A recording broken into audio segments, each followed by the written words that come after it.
Hello and welcome to my channel, I Win to Lose Gaming. If you're looking for the next addicting, high-quality, anime-styled mobile RPG, then this is the video for you. Today we'll be taking a look at Reverse 1999.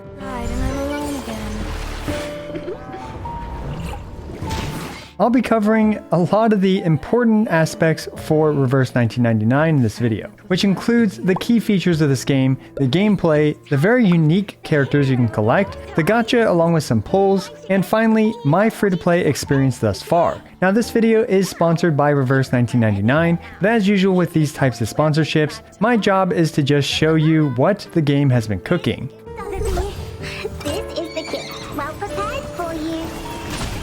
Now first and foremost, this game has both a mobile client and a PC client, and dare I say that the PC client is actually extremely streamlined. I've been playing this for many days now, both in my bed, on my phone, and at work on my desktop, so this is already a major dub for the game. Anyway, Reverse 1999 is a complex time-traveling story as you play as an actually named character with dialogue, the timekeeper Vertin. Now, I'm going to be completely honest, the story is, as mentioned, quite complex and is kind of flying over my head, but it's also very deep and engaging. Being a time-traveling story, you'll go through many different eras such as the Great Depression in the United States, the swinging 60s in Britain, and much more to come, I'm certain.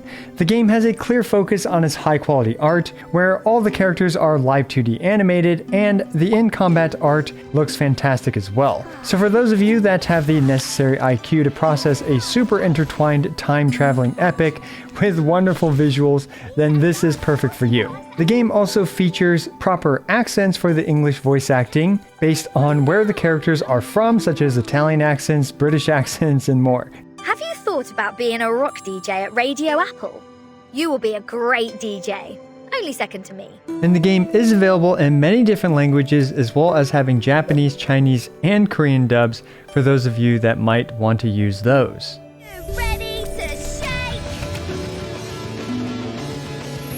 So now let's talk about perhaps the most important aspect of most video games, which is the gameplay. The gameplay for Reverse 1999 is a turn-based RPG where you utilize cards to cast your character's skills. The combat is actually easy to pick up, but quite complex once you dive under the hood. And fortunately, it also offers you plenty of tutorials, as well as plenty of room and opportunities to learn from your mistakes. Anyway, let's do a quick Let's Play segment of a story mission to give you an idea as to how combat in this game functions.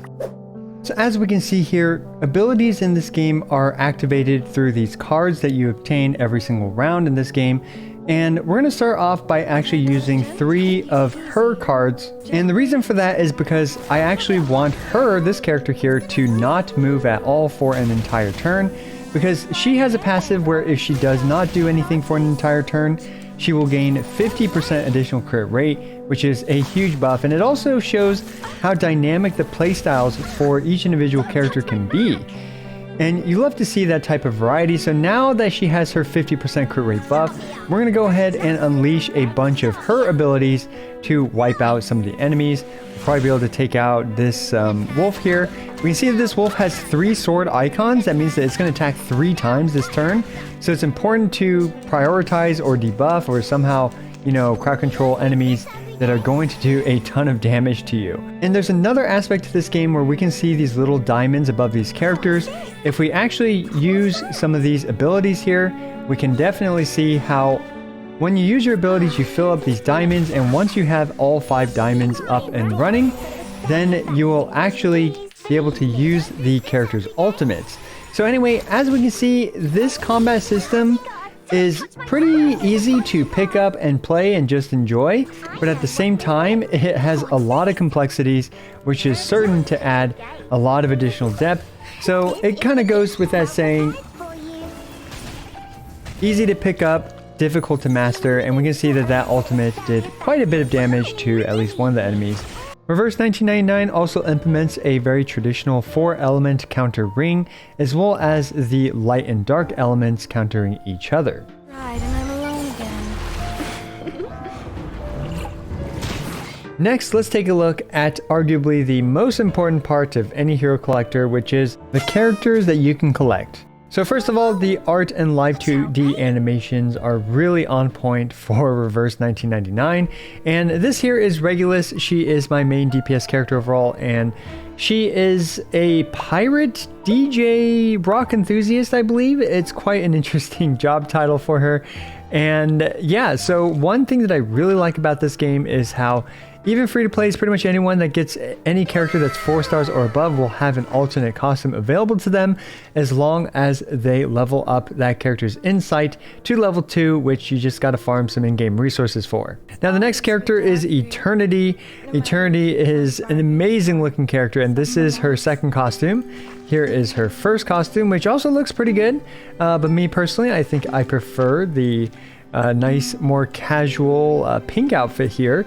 But anyway, she is also another DPS character, and her gimmick really lies around her draining her own HP, as well as her stealing a bunch of HP when she does her ultimate. And the next character is Sothebi. Sothebi is a healer plus poison DPS character, and she does a pretty good amount of damage considering she's a healer, but she also is a healer that doesn't heal immediately and instead heals over multiple rounds. Now let's take a look at some of the other characters. This character here is a completely free-to-play friendly character that we all get. Apparently we'll be getting a lot of her dupes, which is this is what you use her dupes for. It will enhance these abilities. Now we have some other really interesting and cool designs, like this character here. She is very good. And we have some lower rarity characters which have incredible designs as well as a literal talking apple with a bow tie. I mean, how dapper can you get? And in fact, when you get his next costume, which is literally an apple with a bow tie, and now he's got his reading glasses on. Truly an apple of all time. And there are just some really colorful and interesting character designs. Like this one, it's a spooky ghost. We've got a girl dressed in a ghost outfit. We've got Rabies, which is a very interesting name. And we have a character that's literally a girl trapped in a television and split up. So yeah, you love to see the really interesting variety of characters that you can collect in this game, and the art is really on point as well. I believe this is a talking radio as well. I think Reverse 1999 really knocked it out of the park with their very unique character designs.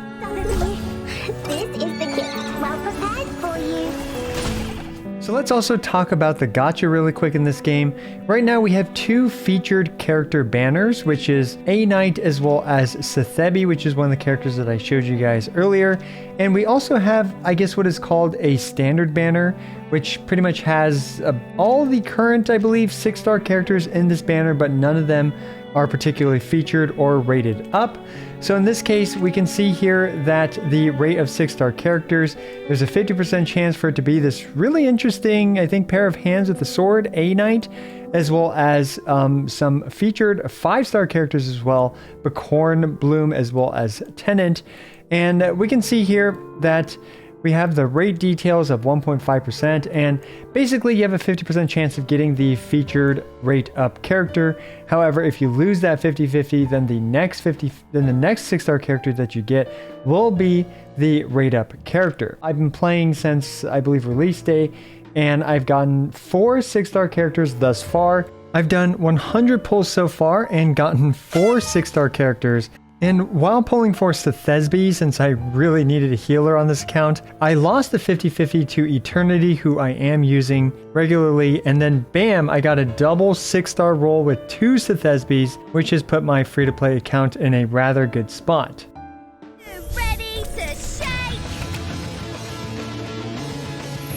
But before wrapping up this video, let's talk about the free-to-play experience. Now, it has only been a few days since the game has been out, but the free-to-play experience thus far has been very positive. I feel like progression is timely and reasonable, and the difficulty was quite easy for a while, but now it's starting to pick up. And I've also done about 90 pulls since release, and I'm sure with patience as well as saving pulls, free-to-plays will be able to guarantee some of the characters that they want, thanks to the hard pity system in this game. Now, I'm personally planning on continuing to play this game casually as a free-to-play player for the near future. And if you enjoyed what you saw in this video, links to check out this game will be down in the description below. Let me know what you think about Reverse 1999 so far, and also let us know any tips that you might have for this game down for the other viewers. As always, I appreciate every single one of you. This is I Win to Lose, signing out.